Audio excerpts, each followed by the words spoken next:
அனைவருக்கும் அன்பு வணக்கம். குபேந்திரா டிவி வழங்கும் சிங்காரவேலனின் ஒரு பக்தனின் கதை. இந்த கதையின் தொடரில் குருநாதர் புதுசாக வேலைக்கு போகிறாரு. ஒரு எக்ஸ்போர்ட் கம்பெனி மேனேஜர் வேலை, நண்பரோட கம்பெனி.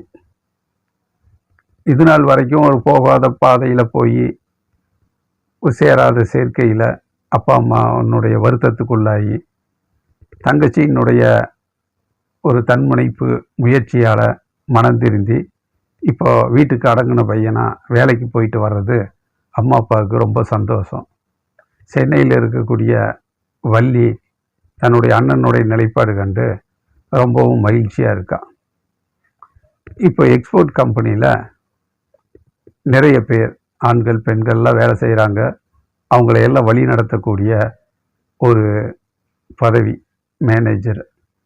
துணி வகைகள், ஆடை ஆபரணங்கள், இதை எல்லாத்தையும் புதுசாக வடிவமைச்சு ஒரு கம்பெனியினுடைய நிர்வாகத்துக்கு தகுந்த மாதிரி வேலை செஞ்சுட்டு வர்றாரு. நல்ல மேனேஜர் வேலை. ரொம்ப சந்தோஷம், மகிழ்ச்சியாக இருக்குது. அதில் சிவகாமின்னு ஒரு பொண்ணு முந்தின நாள் டீ கடையில் அவங்க அப்பா வந்து சொல்லிட்டு போனது, நம்ம சொந்தக்கார பொண்ணு அப்படின்லாம் அறிமுகமானதுன்னு குருநாதனுக்கு அந்த சிவகாமி பொண்ணை பற்றிய ஒரு ஞாபகம். சரி, நம்ம சொந்தக்கார பொண்ணாச்சு, நம்ம கட்டுப்பாட்டில் தான் வேலை செய்யுது, எப்படி நல்லா வேலை செய்யுதா, திறமையாக வேலை செய்யுதா அப்படின்னு கவனிக்கணும்னு ஒரு எண்ணம். சரி அப்படின்ட்டு அந்த கூட்டத்துக்குள்ளே போய் சிவகாமி யார் அப்படின்னு தெரியாத மாதிரி கேட்குறாப்பலாம். அதுக்கு அந்த பொண்ணு நான் தானுங்க சிவகாமி அப்படின்னு சொல்லும். சரி சரி, என்னோட இன்சில் என்ன அப்படின்னு கேட்கும்போது என்னோடய இன்சில் வி சிவகாமி அப்படின்னு சொல்லும். அப்பா வெற்றிவேலா அப்படின்னு சொல்லும். அது எப்படிங்க கரெக்டாக எங்கள் அப்பாவோட பேரை சொல்கிறீங்க அப்படின்னு சொன்னோன்னே, சரி நம்ம சொந்தக்கார பொண்ணு தான், முந்தின நாள் எங்கள் அப்பாவை சந்தித்தாங்க டீ கடையில், இது எதுக்கு டக்குன்னு அதை சொல்லணும் அப்படிங்கிறத ஒரு பேச்சுவாக்கில் மலிப்பி சும்மா ஒரு யோகமாக சொன்னேன். வீங்கிற எழுத்து வருது, வெற்றி வேலை இருக்குமான்னு சொன்னேன். அது கரெக்டாக போச்சு அப்படின்னு சொல்லி சமாளிச்சிட்டாப்புல. சரிங்க சரிங்க அப்படின்ட்டு, எப்படி வேலையெல்லாம் ஈஸியாக இருக்கா எளிதாக இருக்கா அப்படின்னு கேட்டுக்கிறாங்க. சரிங்க சரிங்க அப்படின்ட்டு வேலையெல்லாம் செஞ்சிட்டு இருக்கும்போது சிவகாமிக்கு ஒரு டவுட்டு. எப்படியாவது கரெக்டாக என்னோடய இன்சியல் வீன்னு சொன்னோன்னே எங்கள் அப்பா பேர் வெற்றிவேலு தான் அப்படின்னு சொல்கிறாரு அப்படின்னு. சரி, ஒரு டீ டைமு, எல்லாம் டீ குடிக்க போகிறாங்க. டக்குன்னு செல்ஃபோன் எடுத்து எங்கள் அப்பாட்ட பேசுகிறாப்புலாம். அப்பா, இன்றைக்கி மேனேஜர் என்கிட்ட கேட்டார், என் பேர் சிவகாமியான்னு கேட்டார். நானும் ஆமான்னு சொன்னேன். என்னோடய இன்சியல் கேட்டார், வீங்கிற எழுத்து சொன்னேன். உங்கள் அப்பா பேர் வெற்றிவேலா அப்படின்னு கரெக்டாக சொன்னார். எனக்கு ஆச்சரியமாக இருக்குதுப்பா அப்படின்ட்டு அந்த ஃபோனில் அதை செய்தியை பகிர்ந்துக்கிறாங்களாம். அதுக்கு அவங்க அப்பா என்ன சொல்கிறாரு, உனக்கு ஒரு விஷயம் தெரியுமா, நேற்றுக்கு ஈவினிங் நீ ஆஃபீஸ் விட்டு வரும்போது டீ கடையில் அந்த தம்பி நின்றுட்டு இருந்தது. அந்த தம்பி ஏற்கனவே நான் பார்த்துருக்கேன். அவங்க அப்பா வந்து எனக்கு சின்ன பையன்லேருந்தே நாங்கள் ஸ்கூலில் ஒன்றா தான் படித்தோம். அவரோட ஹாஸ்பிட்டலில் உடம்பு சரியில்லைன்னு இருக்கும்போது பார்க்கும்போது அந்த தம்பியெல்லாம் பார்த்துருக்கேன். குடும்பத்தை பற்றி எனக்கு நல்லா தெரியும். அதனால தான் நானும் போய் அறிமுகமாயிட்டேன். அப்புறம் என் பொண்ணு இங்கே தான் வேலை செய்கிறா, சிவகாமி அப்படின்னு பேரெல்லாம் சொன்னேன். அதை ஞாபகம் வச்சுட்டு இன்றைக்கி உங்கள்கிட்ட பேசியிருப்பாப்புல அப்படின்னோடனே, ஓ அது திட்டமிட்டு தான் யோசித்து சொன்னாரா? சரி சரி, எனக்கு இது போதும்ப்பா, நான் பார்த்துக்கிறேன் அப்படின். நான் நல்ல தம்பிம்மா, நம்ம சொந்தக்கார பையன்தான், ஏதாவது வந்து வேலையில் ஏதாவது டவுட்டுன்னா கூட கேட்டு நல்லா கற்றுக்கா என்ன. சரி சரிங்கப்பா அப்படின்னு சொல்லி ஃபோனை வைக்கிறான். சரி, டீ சாப்பிட்ற மாதிரி டீ டைமெல்லாம் முடிச்சுட்டு மறுபடியும் வேலை செய்ய ஆரம்பிக்கிறாங்க. செய்யும்போது அவர் மேனேஜரை அவரை பார்த்துக்கிட்டே இருக்காப்புல. அவர் மேனேஜரும் சிவகாமியை அடிக்கடி பார்த்துக்கிட்டே இருக்காங்க. ஒருத்தருக்கு ஒரு பார்த்துக்கிறாங்க. சரி, ஏதோ திட்டமிட்டு தான் காட்சிகள்லாம் நகருது அப்படின்னு சிவகாமியும் மனசில் நினச்சிக்கிட்டு, ஏற்கனவே எங்கள் அப்பாவை பார்த்துருக்காரு அப்படின்ட்டு வெற்றிவேல் தான் அப்படின்னு சொல்லாமல் வீங்கிற எழுத்து வர்றதுனால யோகமாக சொன்னான்னு சமாளிச்சுக்கிட்டாரு பார்த்தியா. சரி, நாமளும் அதுக்கு தகுந்த மாதிரி தெரியாத மாதிரியே சமாளிச்சுக்கிட்டு போவோம் அப்படின்ட்டு சொல்கிறாப்புல. ஒருத்தருக்கு ஒருத்தர் மனசுக்குள்ளே பார்த்துக்கிட்டே அப்படியே போயிட்டு இருக்கு. ஆஃபீஸெல்லாம் முடிஞ்சிட்டு குருநாதர் வீட்டுக்கு வர்றாரு. வீட்டுக்கு வந்தோடனே என்ன நடந்தது இன்னைக்கு அப்படின்னு கேட்கும்போது, வேலையெல்லாம் நல்லா தான் இருந்ததுப்பா அப்படின்னு சொல்கிறாப்புல. அதுக்கு இவர் என்ன சொல்கிறாரு, இல்லை இன்னும் ஒரு அரை மணி நேரத்தில் நம்ம ஒருத்தர் முக்கியமாக ஒருத்தர் பார்க்க வர்றாரு, நீ கொஞ்ச நேரம் இங்கேயே இரு, உனக்கு அவரோட அறிமுகப்படுத்தி வைக்கிறேன் அப்படின்னு சொல்லும்போது, இல்லைப்பா அது நீங்களே உங்கள் ஃப்ரெண்டு வந்தாலும் நீங்களே பேசிகிட்டு இருங்க, நான் ஆஃபீஸில் ஒரே டென்ஷனு, வேலையில் அதிகமாக இருந்து கொஞ்சம் ரிலாக்ஸ் ஆகணும், நான் காலார அப்படியே கடை பக்கம் போயிட்டு வரேன் நான் அப்படின்னு சொல்கிறாப்புல. சரி, அது நல்லது தான். அவர் கல்யாண தரகர், அவர் வீட்டுக்கு வர்றாரு. வீட்டுக்கு வர நேரத்தில் நீ இல்லாமல் இருந்து என்ன ஏதுன்னு கேட்பேன், அது நல்லதாக போச்சு அப்படின்னு மனசில் நினச்சிட்டு, சரி நீ ரிலாக்ஸாக போயிட்டு வாப்பா அப்படின்னு சாயந்தரமாக அனுப்பிச்சி வைக்கிறாரு. அனுப்பிச்சி வச்சதுக்கப்புறம் கொஞ்ச நேரத்தில் அந்த கல்யாண தரகர் வர்றாப்புல. குருநாதருடைய அப்பாக்கிட்ட உட்காந்து பேசிகிட்டு இருக்காங்க. வீட்டில் காஃபியெல்லாம் போட்டு குடிச்சிட்டு பேசிகிட்டு இருக்கும்போது அந்த பொண்ணோட ஜாதகத்தை எடுத்து ஃபோட்டோவெல்லாம் எடுத்து குருநாதர் அப்பாட்ட கொடுக்குறாப்புல.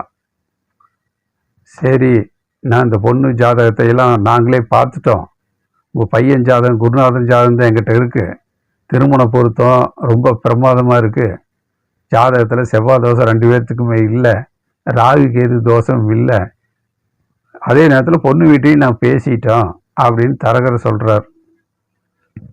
சரி, நீங்களும் எதுக்கும் உங்கள் சைடு ஜோதிடரை வச்சு பொண்ணு ஜாதகத்தில் பொருத்தமெல்லாம் இருக்கான்னு ஒரு இடம் பார்த்து வச்சுக்குங்க, அதுக்கு தான் ஜாதகத்தை கொடுத்துட்டு போகலான்னு வந்தேன். நேற்று கூட பொண்ணோட அப்பா என்னாச்சு நிலவரம், மாப்பிள்ளை வீட்டில் பேசுனியா அப்படின்லாம் கேட்டாங்க, கொஞ்சம் ஒரு 4-5 மாதம் ஆகட்டுன்னு சொல்கிறாங்க அப்படின்னு தகவல் சொன்னேன். 6 மாதம் ஆனாலும் பரவாயில்ல, கொஞ்சம் உத்தரவாதம் கொடுத்துட்டா எங்களுக்கு சந்தோஷமாக இருக்கும், அதுதான் நாங்களே எதிர்பார்க்குறோம் அப்படின்னு பொண்ணோட வீட்லேயும் சொன்னாங்கன்னு தகவலை சொல்கிறாப்புல. சரி, அந்த ஜாதகத்தையும் பொண்ணோட ஃபோட்டோவையும் வாங்கி பொண்ணு ஃபோட்டோவை பார்க்குறாப்புல. குருநாதரோட அப்பாவுக்கு ரொம்ப பிடிச்சிருச்சு, ரொம்ப சந்தோஷமாக இருக்குது. சரி, எங்கள் ஜோதிடரை வச்சு நானும் பொருத்தமெல்லாம் இருக்கேன்னு ஒரு இடம் பார்த்துக்கிறேன், பார்த்துட்டு ஒரு 2 நாளில் ஒரு தகவல் சொல்கிறேன் அப்படின்னு சொல்லி அனுப்புகிறாப்புலாம். சரி, சமையல் கட்டிலிருந்து இவங்க என்ன பேசிக்கிறாங்கன்னு குருநாதருடைய அம்மாவும் அதை கவனிச்சுக்கிட்டே இருக்காப்புலாம். தரகரும் ஃபோட்டோ ஜாதகத்தையெல்லாம் கொடுத்துட்டு போனதுக்கப்புறம் வேகமாக சரி, ஒரு முக்கியமான விஷயம் நான் உங்களுக்கு சொல்லலான்ட்டு இருந்தேங்க, அந்த மேட்டுப்பட்டியிலேருந்து ஒரு பொண்ணு ஃபோனில் பேசினேன்னு சொன்னேன்ல, அவங்க வர வெள்ளிக்கிழமை வீட்டுக்கு வர்றாங்களாம் அப்படின்னு சொல்ல, அந்த பொண்ணு வீட்டுக்காரங்க எப்பப்பா திடீர்னு வீட்டுக்கு வர சொல்கிறது அப்படின்னா, பொண்ணு வீட்டுக்காரங்க வரல, பொண்ணுடைய ரிலேஷன், நெருங்கிய ரிலேஷன் ஒருத்தர் இந்த கல்யாண விஷயமா நம்ம வீட்டை ஒரு இடம் பார்த்துக்கிட்டு போகலாம் அப்படின்ட்டு நம்ம வீட்டுக்கு விருந்தினராக தான் வர்றாங்க, நம்ம அப்புறம் வாங்கன்னு சொல்ல முடியாது, அதனால் நான் என்ன சொல்லிட்டேன், சரி வாங்கன்னு சொல்லியிருக்கிறேன், வெள்ளிக்கிழமை வருவாங்க, நம்ம வீட்டையெல்லாம் பார்த்துட்டு போவாங்க, அதுக்கப்புறம் பேச்சுவார்த்தை என்னங்கிறத அப்புறம் பேசலாம் அப்படின்னு சொன்னாங்க அப்படின்னு சொல்ல, சரி உன் சைடு மேட்டுப்பட்டி நம்ம ரிலேஷனு தான், அங்கே நீ ஒரு பொண்ணை பார்த்து வச்சிருக்கிற, நான் கல்யாண தரகர்கிட்ட சொல்லி பொண்ணோட ஜாதகமே என் கைக்கு வந்துருச்சு, அங்கே பார்த்துக்கிட்டு இருக்கேன், சரி நீ பார்த்த பொண்ணு கல்யாணத்துக்கு சக்ஸஸ் ஆகுதா, இல்லது நான் பார்த்துட்டு இருக்கிற பொண்ணு வெற்றி அடையுதா அப்படிங்கிறத முயற்சி பண்ணி இறைவன் யாருக்கு எப்போ அப்படின்னு முடிச்சு போட்டு வச்சுருப்பாப்புல. மனைவி அமைதெல்லாம் இறைவன் கொடுத்த வரன்னு சொல்லுவாங்க. அது மாதிரி அவனுக்கு என்ன வரம் வருதோ அதுதான் நடக்கும், முயற்சி செய்கிறத செய்வா அப்படின்னு சொல்லும். சரி, நான் வெளியே போய் ஜோதிடரை பார்த்துட்டு இந்த 2 பேர்த்தோடைய ஜாதகத்தை ஒரு தடவை பார்த்துட்டு பொருத்தமெல்லாம் இருக்கா, எப்படி எதிர்கால ஜாதகமெல்லாம் எப்படி இருக்குது, திருமண பொருத்தத்தோட ஜாதக பொருத்தமும் நல்லா இருக்கா, வரக்கூடிய பொண்ணோட எதிர்காலம் பிரகாசமாக இருக்கா, யோக திசையெல்லாம் வருதா அப்படிங்கிறதெல்லாம் டீட்டெயிலாக நான் பார்த்துட்டு வந்துடுறேன் அப்படின்ட்டு கிளம்புறாப்புல. அதுக்கு அவர் சொல்கிறாரு வீட்டில், சரி மணி 6 மணி தாண்டிடுச்சுங்க, நீங்கள் இப்போ போக வேண்டாம், நீங்கள் வீட்டில் ரெஸ்ட் எடுங்க, நாளை காலையில் நான் 2 பேர் வர்றோம், 10 மணிக்கு போயிட்டு நம்ம 2 பேருமே ஜாதகத்தை பார்த்துட்டு என்ன விளக்கன்னு கேட்டு வரலாம் அப்படின்ட்டு சொல்கிறாப்புல. சரி அப்படின்ட்டு கணவன் மனைவி 2 பேருமே குருநாதருடைய அப்பா அம்மாவும் முடிவு பண்ணி கல்யாண தரகர் கொடுத்துட்டு போன ஜாதகத்தை நாளை காலையில் 10 மணிக்கு போய் 2 பேருமே ஜோதிடரை பார்த்துட்டு ஜாதகத்தில் ஏதாவது சந்தேகங்கள் இருக்கான்னு கேட்டு தெரிஞ்சுட்டு வந்துடலாம் அப்படின்னு சொல்கிறாங்க. சரின்ட்டு சென்னையிலேருந்து வள்ளி ஃபோன் பண்ணுறாப்புல அம்மாவுக்கு.